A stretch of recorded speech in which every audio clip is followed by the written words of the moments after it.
Justo en este momento, en un edificio de Ciudad de México, un grupo de negociadores está decidiendo algo que va a afectar el precio de tu coche, el sueldo de miles de trabajadores en 3 países y el futuro económico de toda Norteamérica durante la próxima década. Y lo más inquietante es que casi nadie está prestando atención a lo que está pasando ahí dentro. Hoy te voy a contar exactamente qué se está jugando en esa sala, quién está presionando a quién, y por qué esta semana concreta podría ser recordada como el momento en que cambió la relación comercial entre México y Estados Unidos. Porque aquí hay un problema de fondo que muy pocos medios están explicando bien. Estados Unidos quiere reescribir las reglas de un tratado que lleva funcionando más de 5 años, y lo quiere hacer imponiendo una condición que México considera directamente inasumible. Si no llegan a un acuerdo esta semana, el proceso podría alargarse durante años, con revisiones anuales que mantendrían a las empresas de los 3 países en una incertidumbre constante. Y si llegan a un acuerdo mal negociado, las consecuencias podrían sentirse durante toda la próxima década en fábricas, empleos y precios. En unos minutos te voy a explicar cuál es exactamente esa condición que ha puesto a México contra las cuerdas y por qué el propio secretario de Economía mexicano ya la ha calificado públicamente de insostenible.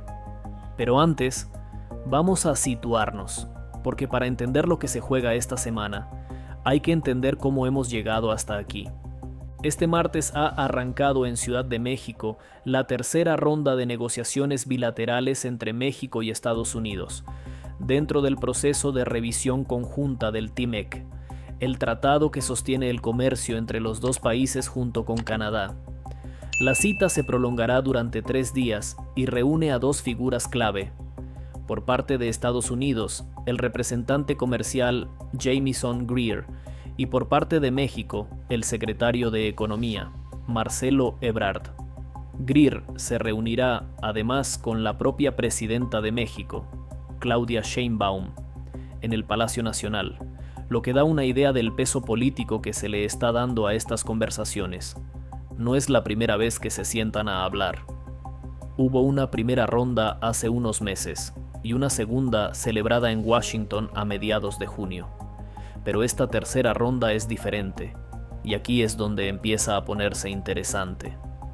Los analistas que siguen de cerca el proceso la consideran la ronda decisiva, la que puede determinar si en 2026 hay un acuerdo cerrado o si, por el contrario, el proceso se transforma en una revisión anual interminable que podría extenderse, agárrate, hasta el año 2036.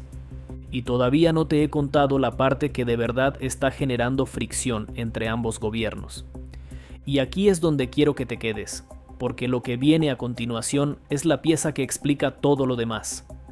En rondas anteriores, la administración estadounidense planteó una exigencia muy concreta para el sector automotriz: que el 50% del valor de cada vehículo fabricado en Norteamérica tenga que tener origen específicamente en Estados Unidos. No en la región en su conjunto, sino en Estados Unidos como país. Eso es un cambio radical respecto a cómo ha funcionado siempre el tratado, que hasta ahora habla de contenido regional norteamericano, no de origen por país individual. Y si te preguntas por qué esto importa tanto, piensa en cómo se fabrica hoy un coche norteamericano. Un mismo vehículo puede cruzar la frontera varias veces durante su producción, porque las piezas se fabrican, se ensamblan y se terminan en distintos puntos de México, Estados Unidos y Canadá. Es una cadena de producción absolutamente entrelazada entre los 3 países. Exigir que la mitad del valor venga de un solo país rompería ese equilibrio que la industria automotriz lleva años construyendo.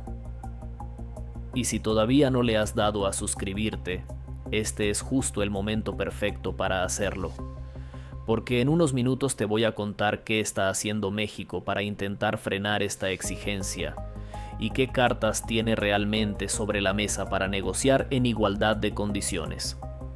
En este canal analizamos con calma las noticias económicas que de verdad importan, sin ruido y sin dramatismo barato. Así que si te interesa entender cómo se mueve el poder económico en el mundo real, quédate. La respuesta de México a esa exigencia del 50% no se ha hecho esperar. El propio Marcelo Ebrard fue tajante al respecto, calificando ese planteamiento de insostenible y defendiendo en su lugar un enfoque de contenido regional, es decir, que se contabilice la producción del conjunto de Norteamérica y no la de un solo país. El problema es que, de momento, Ebrard ha rechazado la propuesta estadounidense, pero todavía no ha puesto sobre la mesa, al menos públicamente, una cifra alternativa concreta. Y esto deja una pregunta abierta que ni siquiera la propia industria automotriz mexicana ha resuelto.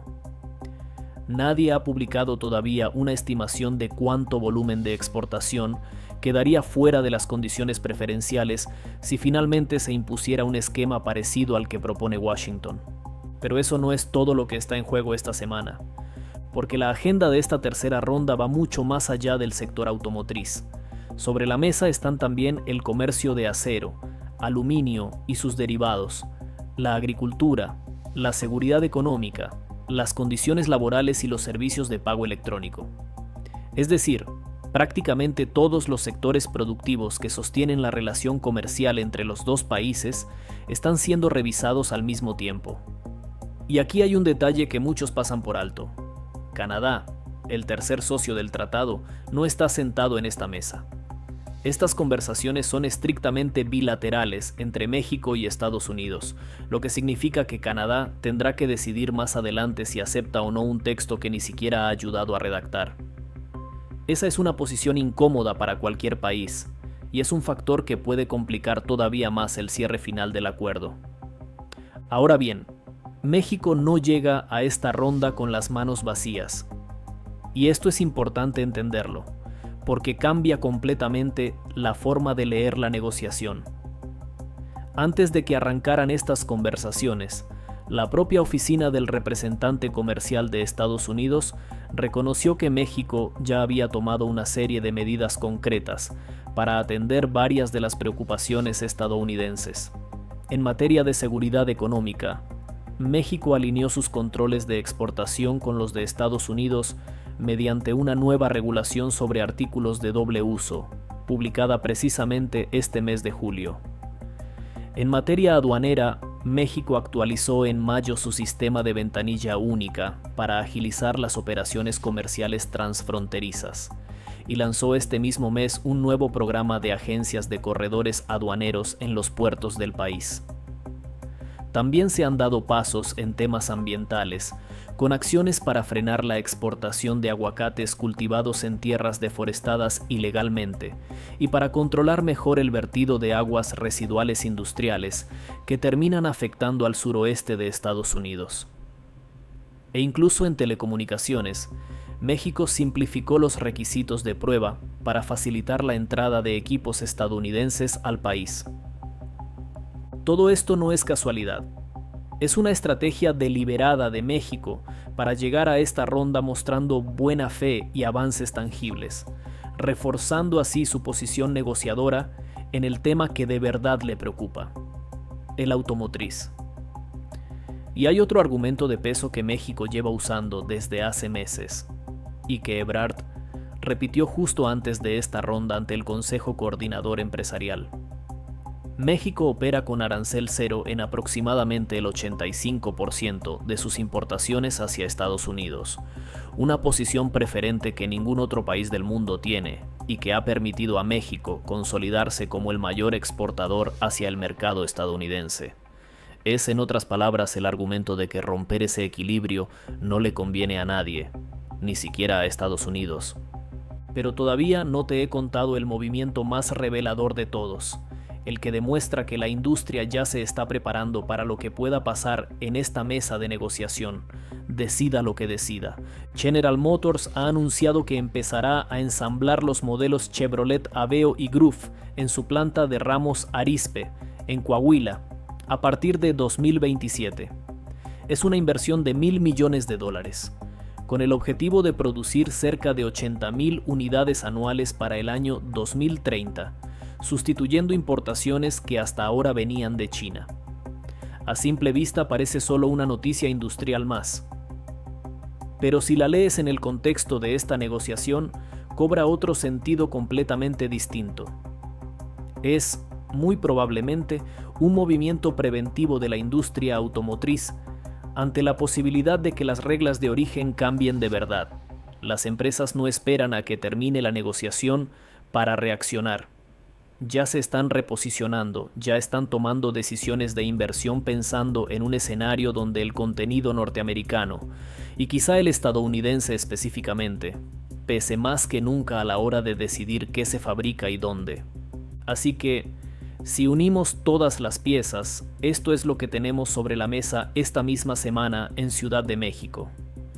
Un gobierno estadounidense que quiere endurecer las reglas de origen automotriz hasta un punto que la industria y el propio gobierno mexicano consideran excesivo. Un gobierno mexicano que llega mostrando avances concretos en varios frentes para reforzar su posición, pero que todavía no ha puesto una cifra alternativa sobre la mesa en el tema que más le duele. Un tercer socio, Canadá, que observa desde fuera sabiendo que tendrá que aceptar o rechazar lo que se acuerde sin haber participado en la conversación. Y una industria entera, la automotriz, que ya está tomando decisiones de inversión multimillonarias, anticipándose a un cambio de reglas que todavía no se ha confirmado. Lo que se decida en estos 3 días en Ciudad de México no es un simple trámite diplomático más. Es, muy probablemente, el momento en el que se define si el TEMEC sigue siendo el marco estable que ha sostenido el comercio norteamericano durante los últimos años, o si entra en una fase de renegociación permanente que podría prolongarse durante toda la próxima década. Y aunque el resultado final todavía no lo conocemos, porque las conversaciones siguen en marcha mientras se está grabando este video, lo que sí sabemos es que ninguna de las 3 economías más grandes de América puede permitirse ignorar lo que pase en esa sala. Si este análisis te ha ayudado a entender mejor lo que realmente está en juego detrás de los titulares, imagina todo lo que puedes descubrir siguiendo de cerca este tipo de noticias con nosotros. Este canal existe precisamente para eso, para explicarte con calma y sin ruido los movimientos económicos que de verdad van a afectar tu día a día en los próximos años. Suscríbete y no te pierdas cómo termina esta negociación que puede cambiar las reglas del comercio en todo el continente.